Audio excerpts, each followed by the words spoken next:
Leave now, or forever lose all hope and belief of the world you live in.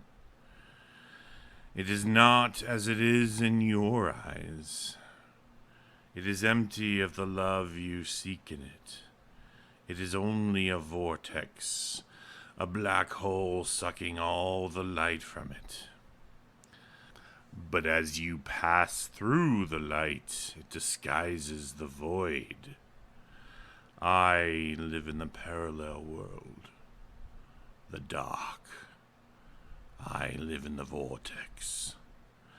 I am the one that sucks the light of life. I destroy love because I am immune to it.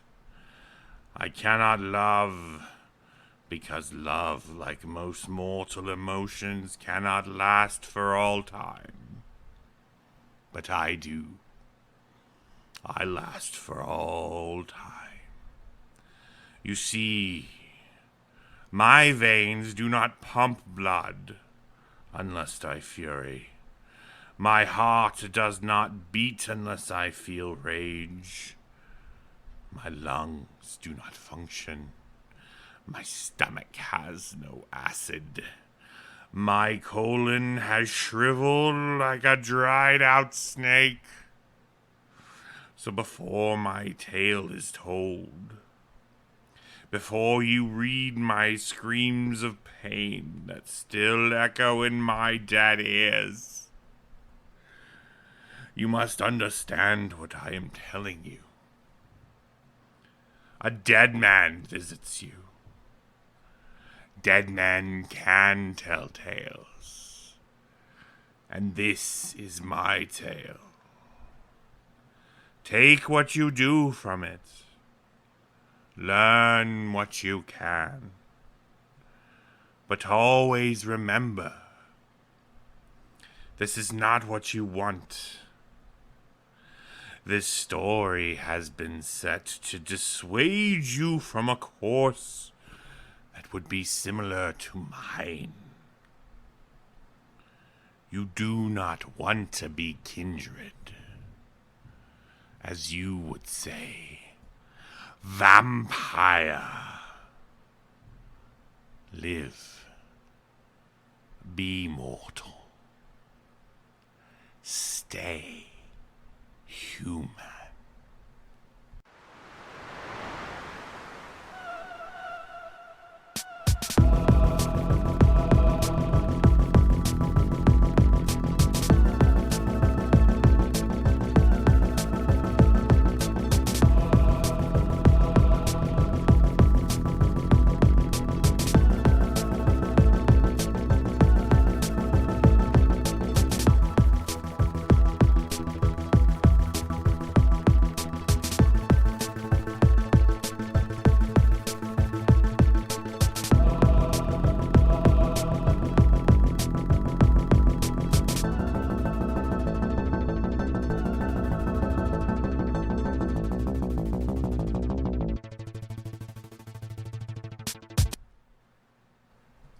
Hey guys, it's IBAM. We're back. I bet you thought we were gone forever, right? Like, that dude, it's been months. Like, he's done. He's not gonna do it anymore. And you know what? This might be a one-shot deal. I don't know. Maybe I'm gonna do more. Maybe I'm not. I can't really say for sure. What I can tell you is I've missed doing these. I fell out of the habit, and I think that's part of my problem. I had, like, so many things I wanted to talk about, and then I did one episode about Assassin's Creed, and for some reason, I never edited it. And part of it is because I forgot a couple of things that I wanted to put in there, and when I thought about editing it and putting those things in there, in the middle of the things that I'd already talked about, it seemed too hard. And, you know, I know what that sounds like. Like, all the shit that I put up with just to get to as far as I am right now, all the crap that I had to do, all the hard work I had to do just to get it to sound this good. And I was like, little editing seemed like a hard work. Yeah. So I do apologize for that. I mean, that's also, you know, I gotta say, lack of feedback. You know, a guy puts himself out there, records something for his friends and family to listen to. I don't expect strangers to listen to it. But, I did it so that, people who don't see me as often as they used to could stay connected to me in kind of a superficial way. And, I figured I'd get a little bit of, hey, good job, man, or something, but, radio fucking silence. About the only thing I ever got any feedback on was the episode about Me Too, which is still one of my favorite episodes I ever did. Still think it's really good.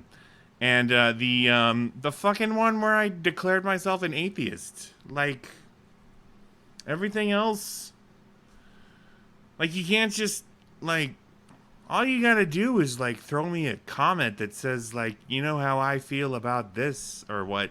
I mean, I guess maybe my feelings about Cyclops are stronger than other people's, but, maybe a like? Just something to let me know that you're out there. That's all I'm saying. Basically, I'm howling in the dark. Here is how I felt for a while there. And, I think I'm okay with that now. I think I'm going to go back to this, and regardless of whatever response I get, I'm going to keep doing it. But still, like, if you're out there, if you appreciate what I'm doing and you actually listen to it and you enjoy it, like, if you just listen to it to humor me, then say nothing and that's fine. We'll move on.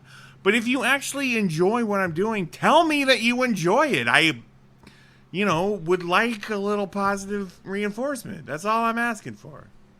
But anyway, this week we're going to do something a little special. And this might actually spill over into another episode, depending on how long I go for. So the intro that you just experienced, that was from a hitherto unpublished novel that I started back when I was, 16 or 17. Based on a Vampire the Masquerade character that I created called Ash Atris Avari. Yeah, you heard me. Ash Atris Avari. He was a toreador. He was a writer. He was a poet and a novelist. Toreadors, as we've discussed in the past, are artists, and he was one of the greatest. So he wrote a book, not unlike the vampire Lestat wrote a book about being a vampire. So yeah, basically I stole the idea from Anne Rice and I ran with it. And, it was going to be all first person. And I wrote a couple of pages of it. I got through the origin story, basically who gives a shit who this kid is. Then he becomes a vampire. And once he became a vampire, I didn't write anymore.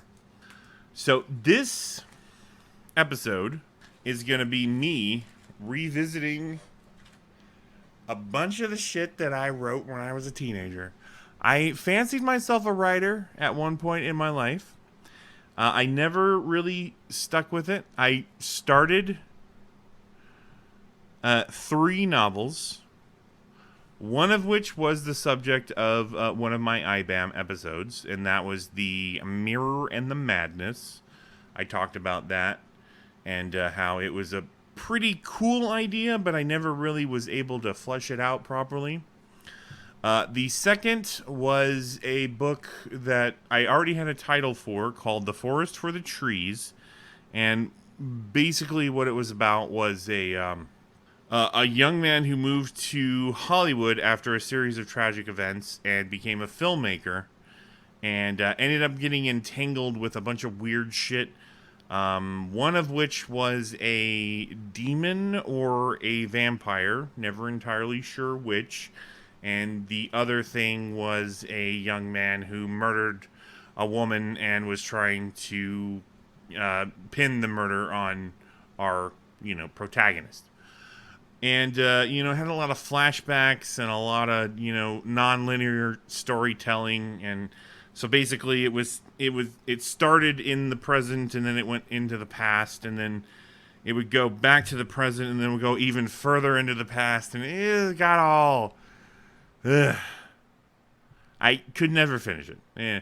And then my third book, which after I'd been familiar with Douglas Adams and Terry Pratchett, I tried to write a humorous fantasy story about three people who were just normal people in our world and were actually chosen warriors from that a monk from another society, from another dimension, I should say, comes to bring them to his world to fight against the evil darkness. I got as far as each character finds their MacGuffin, their magic totem.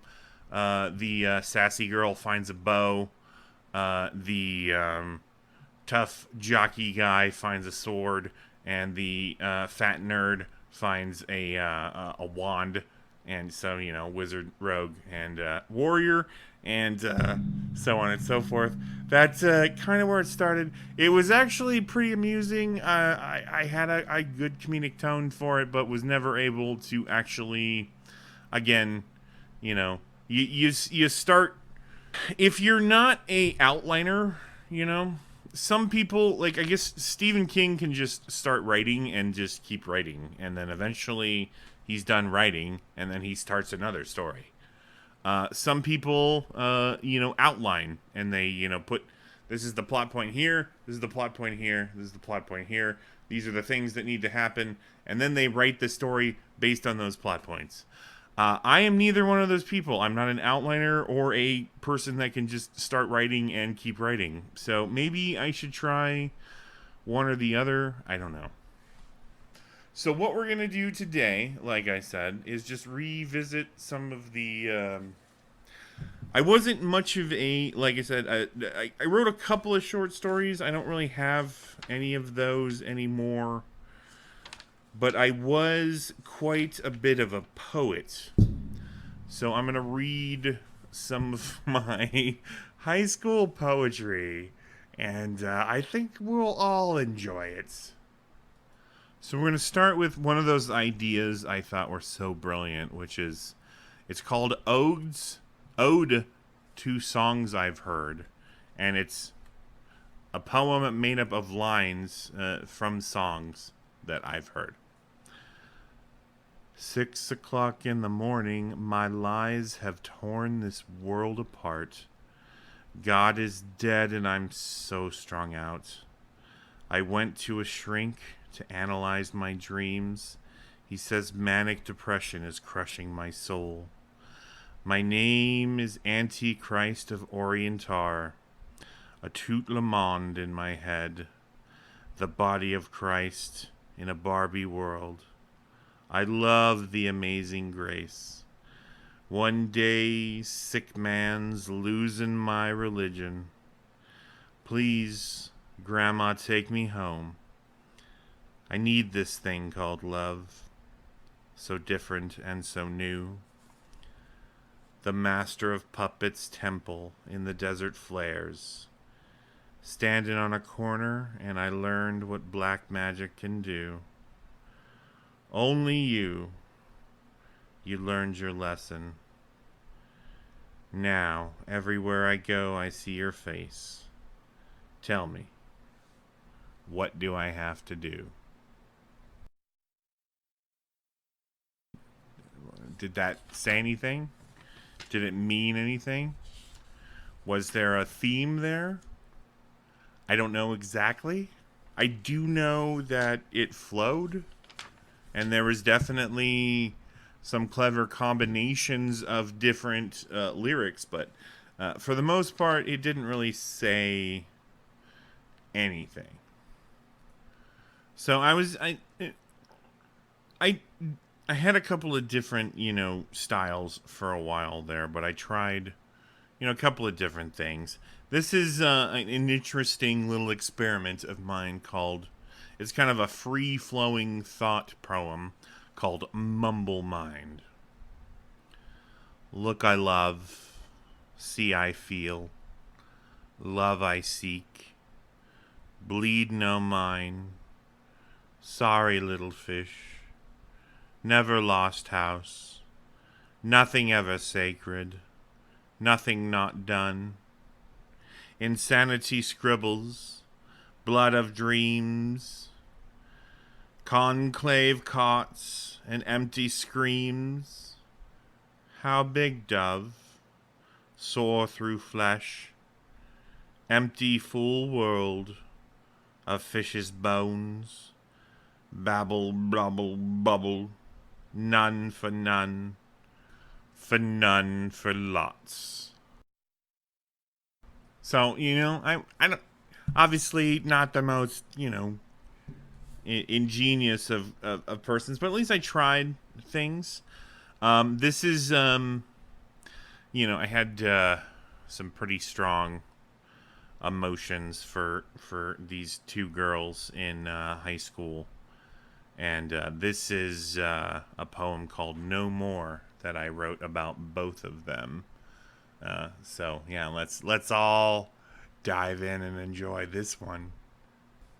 Never loved like I for you, never scream like I for her, never happy like I with you, never pain like I from her, never life like me for you, never hell I see till her, never beating till I found you, never hurt as I 'cause her, never found one as you, never lost one as her, never thanked so much before, never cursed so much, no more. So, see, that one's not so terrible. Actually, there's kind of a nice rhythm there, kind of a nice back and forth, kind of a nice give and take. Something nice and something terrible, and it all kind of goes back and forth. And it's not, of course, not perfect, but I think it's probably one of the better compositions I ever did of the old days. Just obviously we don't need what you call it, grammar. In poetry you can do whatever you want. There's no rules, really. I mean, if you're doing a haiku, obviously there's rules. If you're doing a limerick, obviously there's rules. But free flowing poetry, you can fucking just kind of do whatever you want. And some of it was good, some of it was not very good. And a lot of it. The funny thing is, I used to date and timestamp it, but I didn't include the year on a lot of them, which was an interesting taste of mine. I also used to call myself the tortured artist. So let's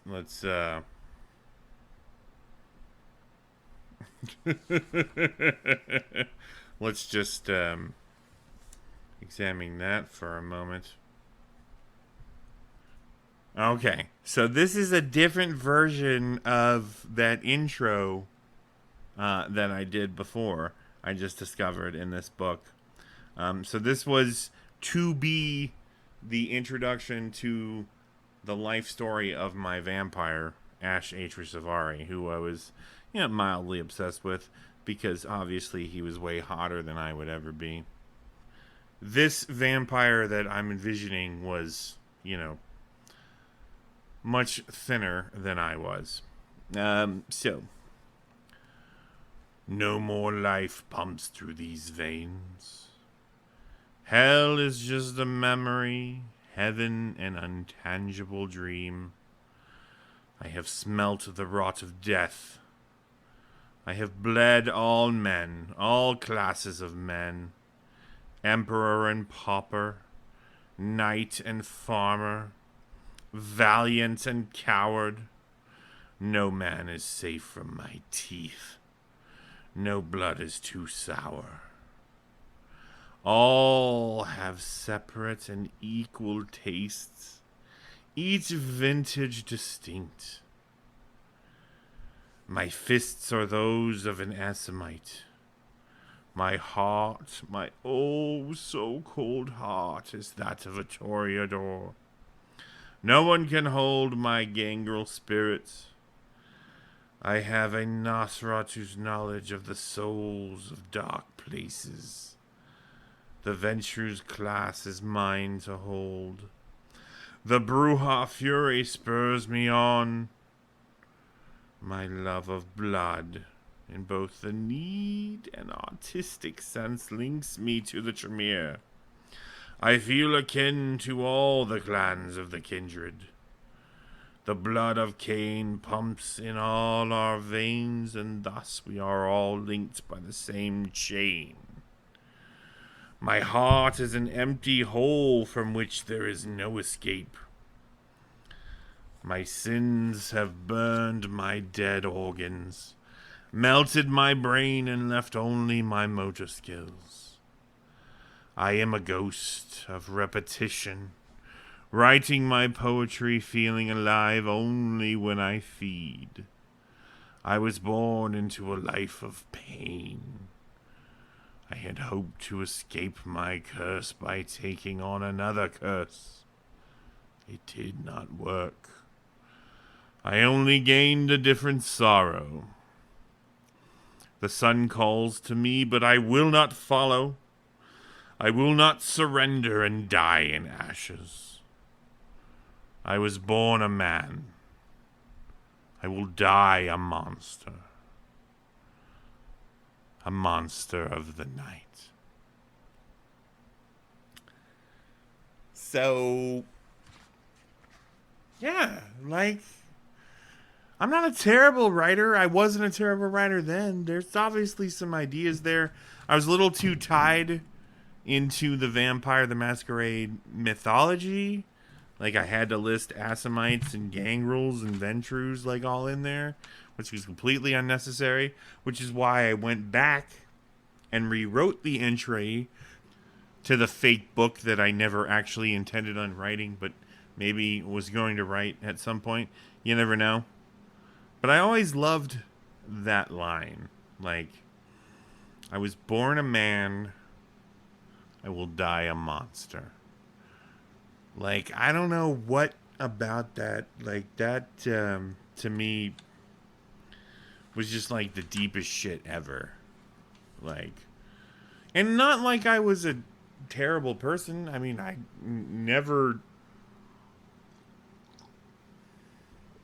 I mean, if anything, I was too timid and, too afraid to approach people to actually do things wrong. But, there's always, we all have darkness and light in us. And that's kind of a lot of the themes of the shit that I worked on.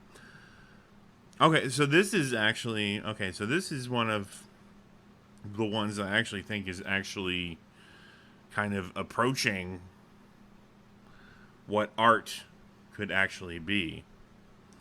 So this is a poem called Deep.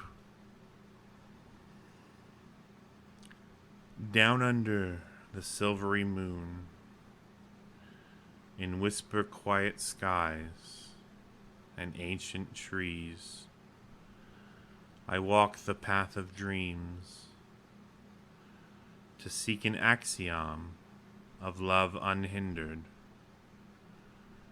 and my heart's perspiration rains on my darling with a loving and sorrowful touch. Smiles melt to frowns. In my melancholy night house, where friends and lovers, transparent and cold to the touch, burn in my memory. Burn out, my angel, home of love is lost to pain. Happy horrors dance across my clouded vision. It is not close to here, down under the silvery moon. Now, see, this is funny. I have not read this poem for years, but I remembered that this is one of my favorite, what you call it? One of my favorite poems, I guess. What's the word I'm looking for? It's driving me crazy. Compositions is the word I was looking for. And you know, now that I read it now, it's nonsense. Like, it's not anything at all. There's nothing of substance there. The stuff that I read before that is actually of more substance than what this was. So that's interesting. We're on a journey here, guys. We're discovering things that, mean things and things that don't. I love it. I love all of it. Oh, okay. So this is a 2-line poem. It's called Brief. Suspended in a dream. I want to scream. So, that's cool, right? I like it. I like it a lot. I mean, not all of it's good, of course. So not of all it's gonna be, what you call it, publishable or whatnot. I mean, obviously, I would have kept writing poetry if I was a great poet, but I pushed the boundaries of what I could do and what I couldn't. This is a poem that we'll just, it's called Heaven, and let's see if you can figure out what it's about. Heaven. An open mouth of ecstasy, wetness, sweetness, all mine and more.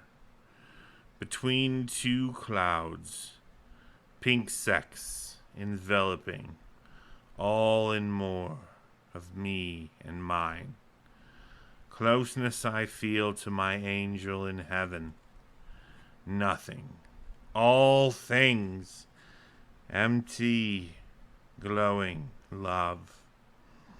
Fill my heart, my lover. Show me why I dream at night. Smile that smile of light and show me heaven.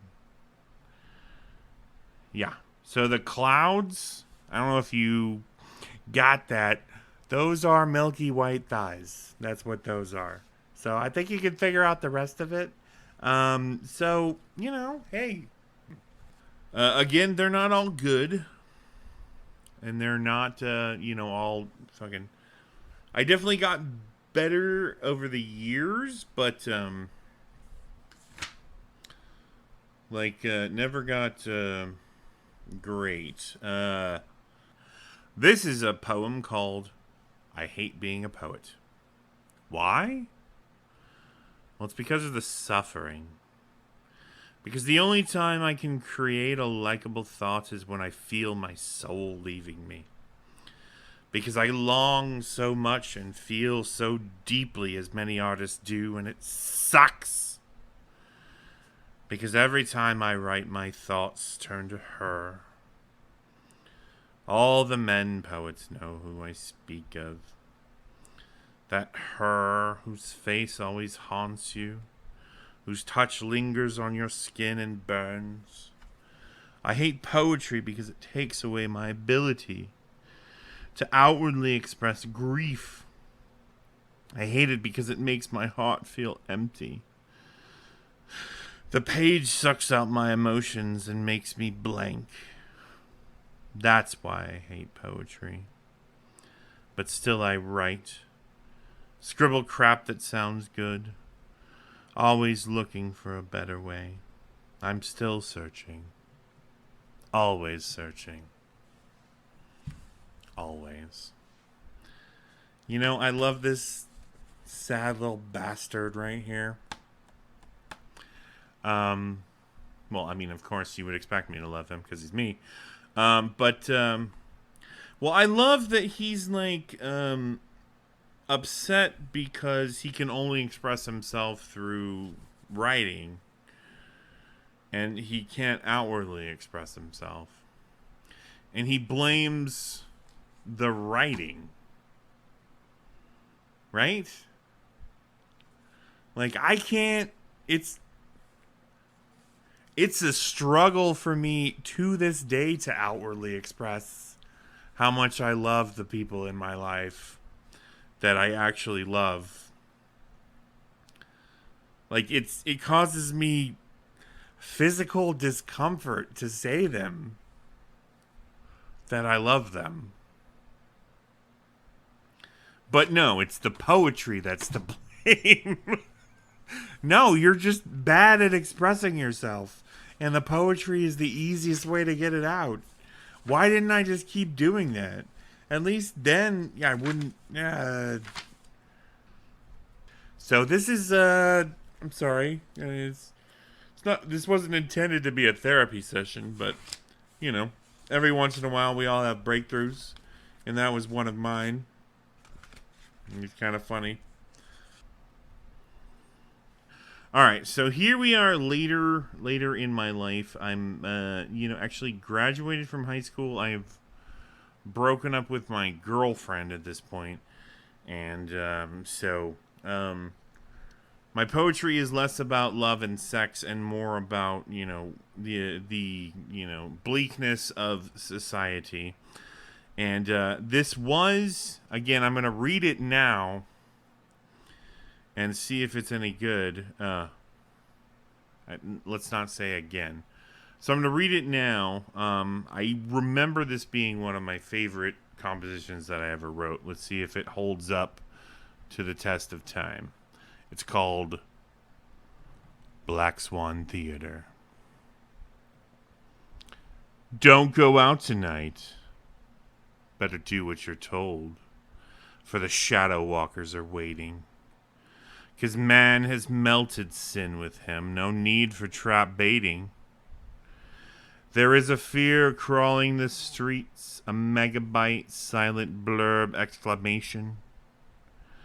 And the souls scream from deep within for heaven's great emancipation. Alien sex fiends with hollow eyes crow songs of sensual harassment, while demigods on golden stallions hang blood-bound ease for trespassment. Oprah Winfrey is for America's libraries, beside Seattle's emerald glow. William Shakespeare committed greed. To be or not to be? Who knows? And what about Gates? With the billions and billions as people lie dying down the streets? If he were Godzilla, we would be Japan, crying and begging at his feet. So when mother says eat your vegetables, you better not say no, because the shadow walkers are waiting. And remember, people can help flowers grow. Alright, so that one's not so bad. Obviously, there's kind of some meandering shit going on in the middle there. But basically, the point is, nobody cares about you, and the world is going to eat you alive, which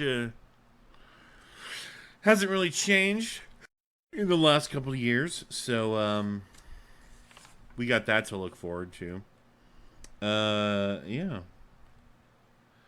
Oh, I love that line. The shadow walkers are waiting, and remember, people can help flowers grow. You can look at positively, or you could look at it as like, 6 feet under, pushing up daisies, sort of a thing. It's a double, like, kind of there. There was also, okay, so I gotta admit something to all of you who don't really care, but you're gonna have to listen to it anyway. So there's a little movie starring Jeffrey Wright and David Bowie called Basquiat, right? And there's this moment in the movie where he's making a painting for one of his friends, and he asks him what time it is, and he paints his friend's name on the canvas, and then follows it with the time that he said, like, Leon 5:15 or whatever, like a Bible verse. And I thought that was the coolest fucking thing ever in the world ever at the time. So I would, from time to time, use things from the world around me to make my art. Obviously, I wasn't a painter, so I couldn't just paint Oprah Winfrey's face. But you'll notice there was a scene in there, in that poem that I read, where there was Oprah Winfrey, and then there was Seattle, and then there was William Shakespeare. I was in an English class when I was writing this poem, and there was a picture of Oprah Winfrey in support of America's libraries. Next to that was a picture of Seattle, and next to that was a picture of William Shakespeare.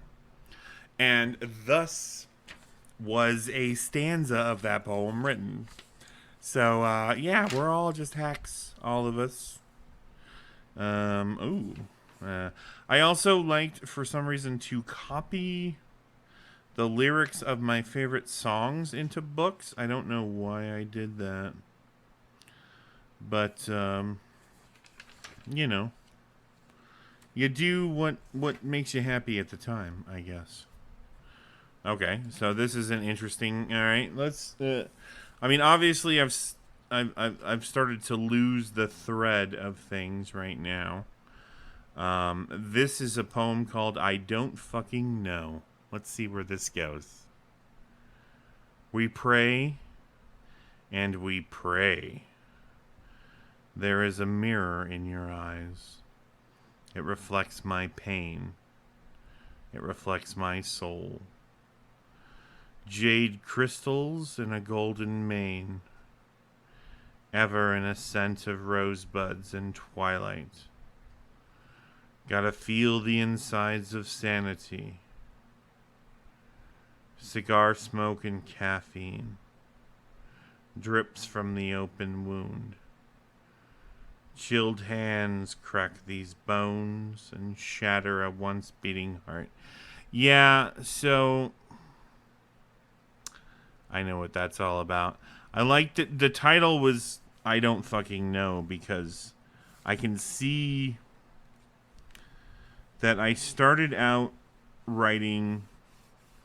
You know how you can see pen strokes, like how they're precise. And then as you go down the page, they start to become less precise and more just out of... You're not writing your thoughts anymore. You're just writing what pops into your head. I guess those are kind of your thoughts, but you know what I'm saying. And that's what this poem was. This was total stream of consciousness. I had started it, and I can see that I started it, and then I got to a certain point, and I don't know, maybe I stopped it, and then came back to it later, or I started it with the structure in my mind, and then as I was going through it, it all fell apart. Because, yeah, the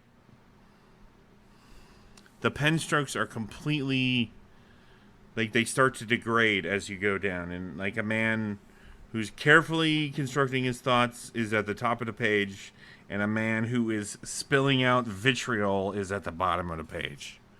So, yeah, it's very interesting. Hey, look at that! Nerd stuff. You won't even know what that means. I'm just going to leave that in, and you'll just have to worry about it. Alright, so next thing. Let's see. Okay, so we're at the end of that book. Where we at? Oh my god. Yeah, you know what? I think we're gonna revisit this. I think there's more that my past self has to say. And I don't know if I've gotten through as much of it as I really, really want. Let's see here. Alright, so we're going to end this. Alright, so I had 3 notebooks in my high school days. I had one normal journal size book. I had one that was like an art book.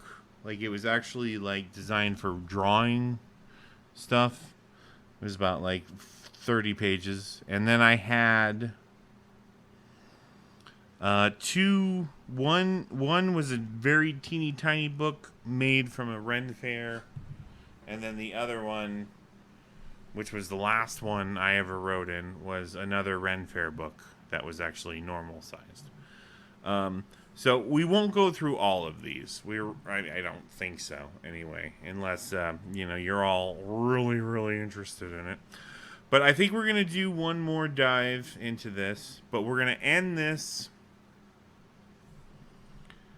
with a little short, like, paragraph story that I wrote in one of my other books. So we're done with that book that you just listened to. I went through all the things that were noteworthy. And trust me, there was plenty of things that were not noteworthy. So anyway, IBAM is back. Not necessarily forever, but maybe forever. I'm gonna keep you guys guessing. Because I think where I went wrong before was telling you what was going to happen and then not being able to follow through on it. So instead,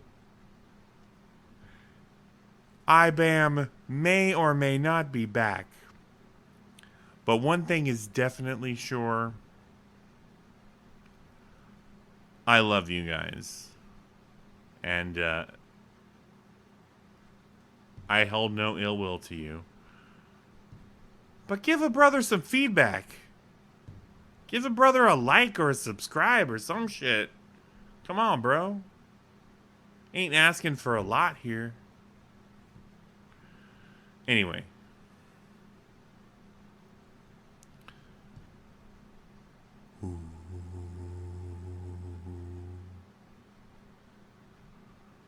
He walked into the room.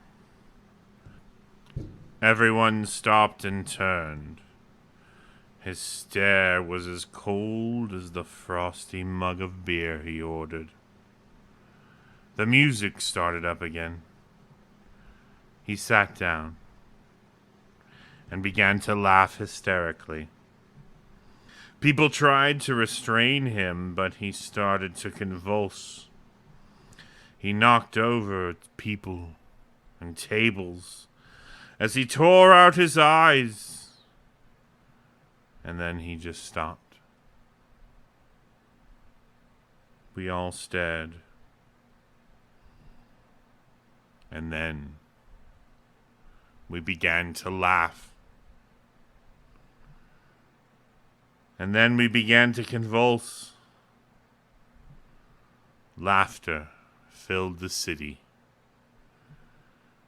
as the music played on into eternity.